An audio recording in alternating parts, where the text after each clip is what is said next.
দোহার আকাশ তখন ঘুমন্ত, কিন্তু হঠাৎ করেই যেন আকাশ ফেটে গর্জে উঠল। চারদিক কাঁপিয়ে কাতারের আকাশে একে একে ছুটে এলো 1 ডজনের বেশি ব্যালিস্টিক মিসাইল। উদ্দেশ্য মার্কিন যুক্তরাষ্ট্রের সবচেয়ে বড় সামরিক ঘাঁটি আল উদেইদ এয়ারবেস। নিরাপত্তা আলো জ্বলে উঠল, সাইরেন শুরু হলো, আমেরিকান সেনারা বাংকারে দৌড়ালো। কিন্তু ততক্ষণে প্রথম বিস্ফোরণ। গর্জে উঠেছে ইরানি প্রতিশোধের বজ্রকণ্ঠ।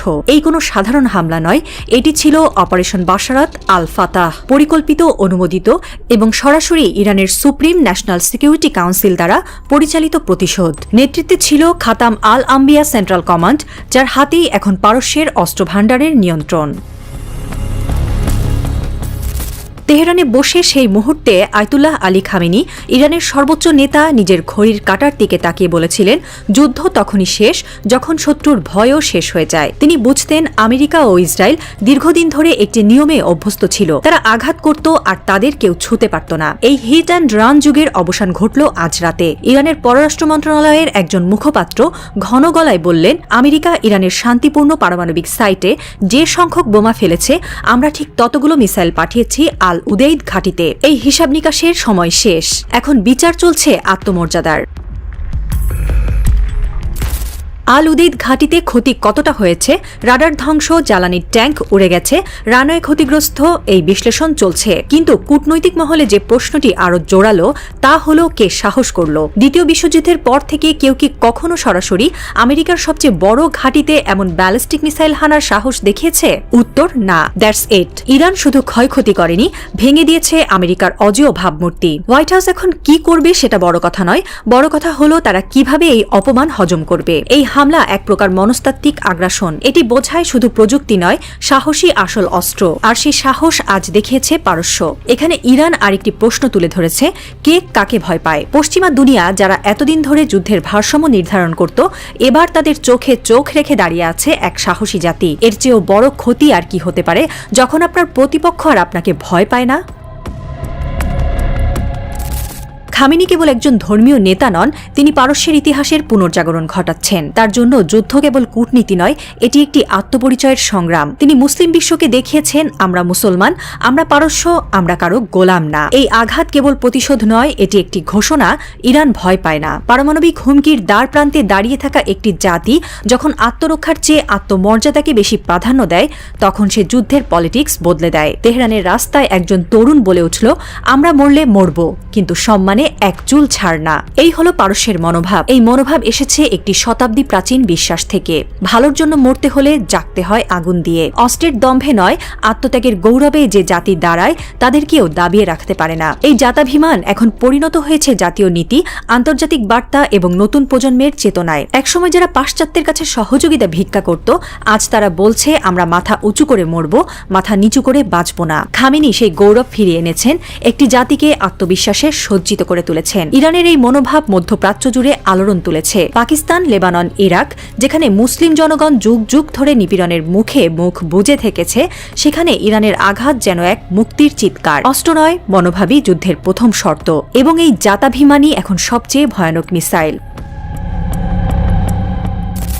বিশ্ব এখন শ্বাসরুদ্ধ হয়ে আছে। আমেরিকার প্রতিক্রিয়া কি হবে? তারা কি আবার ইরানে হামলা করবে, নাকি মধ্যপ্রাচ্য থেকে গুটিয়ে নেবে তাদের ঘাঁটিগুলো? একটি অদৃশ্য ঘড়ি টিকটিক করছে, যার প্রতিটি সেকেন্ডে বদলে যাচ্ছে কূটনীতি, বাণিজ্য, ভূরাজনীতি। তুরস্ক, চীন, রাশিয়া, তারাও কি সিনে ঢুকে পড়বে? তৃতীয় বিশ্বযুদ্ধের অলিখিত ঘণ্টা কি বেজে গেল? দক্ষিণ লেবাননের সীমান্তে হিজবুল্লাহ সেনারা প্রস্তুত, হুথিরা ইতিমধ্যেই ড্রোন চালু করেছে সৌদি সীমান্তে।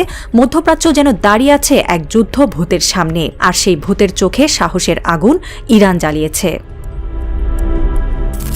হামলার আগে ইরানের সর্বোচ্চ নেতা আয়তুল্লাহ খামেনি জাতির উদ্দেশ্যে বার্তা রেখেছেন। তার কণ্ঠে ছিল অদ্ভুত এক দৃঢ়তা। তার বক্তব্যের সারাংশ, আমরা মরে যাব কিন্তু মাথা নোয়াবো না। যারা ইতিহাস পড়েছে তারা জানে, পারস্য কখনো দাসত্ব মেনে নেয়নি, আমরাও নেব না। মধ্যপ্রাচ্য আমাদের ঘর, যদি আগুন লাগে আমরা ছাই হয়ে যাব, কিন্তু সেই আগুন আমাদের থেকে আসবে না, সেটা স্পষ্ট থাকুক। তিনি বললেন, এই হামলা কেবল শুরু। যেসব ঘাঁটি থেকে আমাদের রক্ত ঝরানো হয়েছে, সেসব ঘাঁটি এখন লক্ষ্যবস্তু। যুদ্ধে না নামার বিকল্প আর নেই।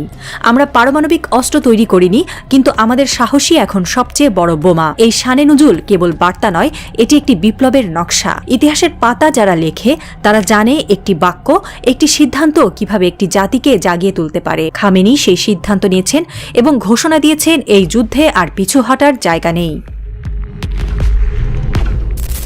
মানচিত্রে মার্কিন ঘাঁটির গোলাপি চিহ্নগুলো একে একে কালো হয়ে যাচ্ছে। ইরানের মিসাইল শুধু কাঁপিয়ে দেয়নি, ভয় দেখিয়েছে। আর এই ভয় যখন ভেতর থেকে আসে তখন থেমে থাকে বড় বড় সাম্রাজ্য। তেহরানের আকাশে এখন ধোঁয়া। আল উদেইদের ধ্বংসাবিশেষের ভিডিও ছড়িয়ে পড়ছে সামাজিক মাধ্যমে। কিন্তু সবচেয়ে রহস্যময় হলো খামেনির শেষ কথাগুলো, আমার শরীর মরে যাবে, তবুও এই জাতিকে মাথা নোয়াতে দেব না। যদি আমি না থাকি তোমরা লড়বে, কারণ আত্মমর্যাদা কারো কাছ থেকে পাওয়া যায় না, সেটা ছিনিয়ে আনতে হয়। এই শব্দ কেবল বক্তব্য নয়, এটি যেন সারা দুনিয়ার মুসলমানদের হৃদয়ে গেঁথে দেওয়া তলোয়ার। আয়াতুল্লাহ খামেনি যখন আল উদেইদ ঘাঁটিতে হামলার চূড়ান্ত আদেশে সই করেন, তখন তিনি কেবল একজন জেনারেলের মতো কাজ করেননি, তিনি একজন শহীদের মতো, একজন আত্মোৎসর্গী নেতার মতো এগিয়ে গেছেন। সেই মুহূর্তে তিনি হয়তো জানতেন এটি তার জীবনের শেষ স্বাক্ষর হতে পারে। হয়তো তার সামনে রাখা ছিল মৃত্যুর হুলিয়া, আন্তর্জাতিক গ্রেফতারি পরোয়ানা কিংবা ড্রোন হত্যার ষড়যন্ত্র, কিন্তু তবু তিনি সই করলেন। কোনো দ্বিধা নয়, কোনো শঙ্কা নয়, কারণ তিনি জানেন আল্লাহ সাহসীদের পক্ষেই থাকেন। তিনি জানেন মুসলমান মরতে ভয় পায় না।